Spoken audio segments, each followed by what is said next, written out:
मेरा नाम त्रिगुण है। आपका नाम क्या है? मेरा नाम है सेजल गाबा। अरे नहीं, इसका नाम सेजल गाबा नहीं है, इसका नाम है बैटरी। सुन, मैम तो सबसे सुन रही है, मेरे को तो कुछ आता ही नहीं है। तू टेंशन ना ले, जब मैम तेरे से सुनेगी ना मैं तेरे को यूं करके दिखा दूंगा। हाँ जी सेजल खड़े हो?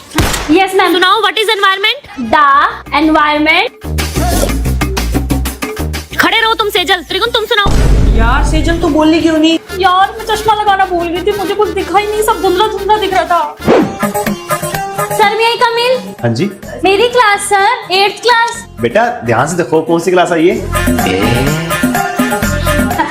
सॉरी सर, वो ना मुझे चश्मे के बिना ना धुंधला दिखता है थोड़ा। हाँ जी नेक्स्ट क्लास है मेरी। सुनिए तुम्हारा भी होमवर्क कंप्लीट। कहाँ है तुम्हारी कॉपी? ओए मैम तो सबको मार रही है, आइडिया में अपना चश्मे वाला बहाना मार देती हूँ।